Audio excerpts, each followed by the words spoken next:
नमस्कार, मैं प्रिया। आप देख रहे हैं आंचलिक खबरें, अपनों की खबर आप तक। आइए नजर डालते हैं दिन भर की बड़ी खबर पर। चित्रकूट में अवैध खनन का खेल, ग्राम पंचायत परदवा में प्रशासन की निष्क्रियता। मऊ तहसील के परदवा में अवैध खनन जारी, सरकारी राजस्व को भारी नुकसान। चित्रकूट ग्राम पंचायत परदवा में अवैध खनन का खेल, प्रशासन बेखबर।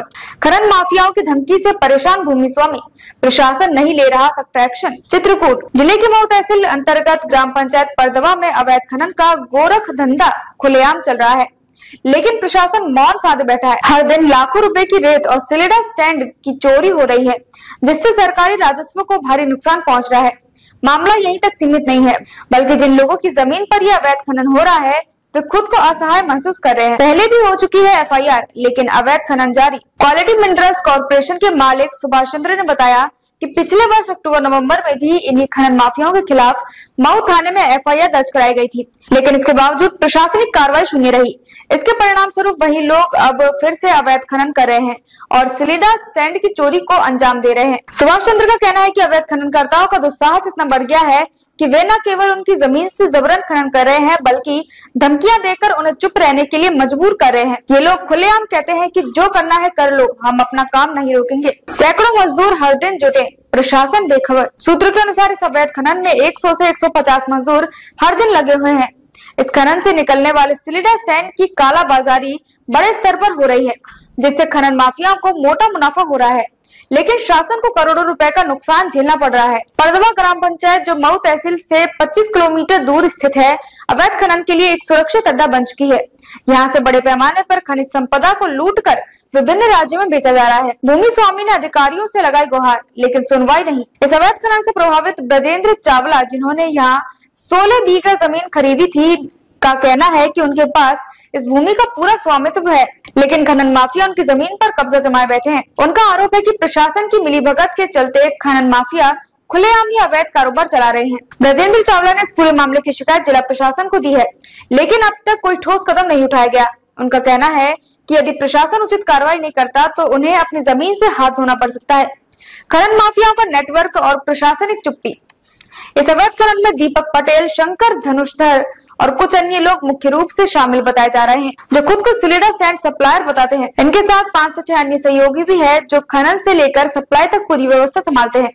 इनका नेटवर्क इतना मजबूत है कि मऊ थाना क्षेत्र से लेकर खनन स्थल तक इनकी पूरी निगरानी रहती है। कहा जाता है कि पुलिस और स्थानीय अधिकारियों की मिलीभगत से ये पूरा खेल चल रहा है, क्योंकि अवैध खननकर्ताओं को पहले से ही किसी भी संभावित छापेमारी की खबर लग जाती है।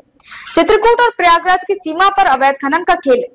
ये इलाका 2 जिलों की सीमा पर स्थित है। 12 किलोमीटर आगे ही प्रयागराज जिला का बॉर्डर है, जिसका फायदा खनन माफिया उठा रहे हैं। वे प्रशासन की कमजोरी का लाभ उठाकर इस बहुमूल्य खनिज संपदा की लूट मचा रहे हैं। चित्रकूट जिले के पाटा क्षेत्र में बाहरी उद्यमियों ने जमीनें खरीद रखी है, लेकिन प्रशासनिक लापरवाही और पुलिस की उदासीनता के कारण बाहरी लोग खनन माफियाओं के सामने असहाय नजर आते हैं। योगी राज में जीरो टॉलरेंस, लेकिन अवैध खनन जारी। प्रदेश में योगी सरकार के शासन में जीरो टॉलरेंस नीति अपनाई जा रही है, जिसके तहत अवैध खनन पर सख्त कार्रवाई की बात कही जाती है, लेकिन परदवा में हालात कुछ और ही बयां कर रहे हैं। ब्रजेंद्र चावला और अन्य शिकायतकर्ताओं का कहना है कि यदि सरकार सच में इस अवैध खनन को रोकना चाहती है तो उसे स्थानीय प्रशासन को जवाबदेही बनाना होगा, वरना ये सिलसिला यूं ही चलता रहेगा और शासन को करोड़ों रुपए के राजस्व का नुकसान उठाना पड़ेगा। मीडिया की भूमिका और प्रशासन की जिम्मेदारी। अवैध खनन जैसे मुद्दों को उजागर करना मीडिया की जिम्मेदारी है, लेकिन कई बार ये देखा गया है कि कुछ लोग पैसे के लालच में अपनी भूमिका से भटक जाते हैं।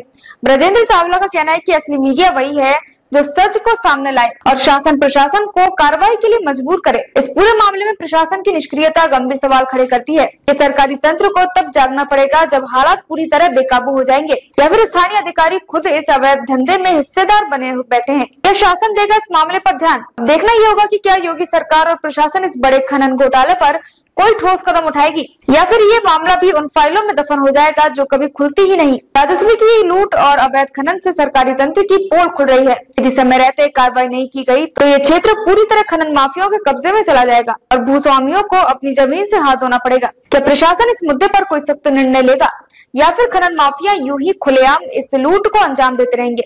ये सवाल आज हर उस व्यक्ति के मन में है जो सच देखना चाहता है और न्याय की उम्मीद लगाए बैठा है।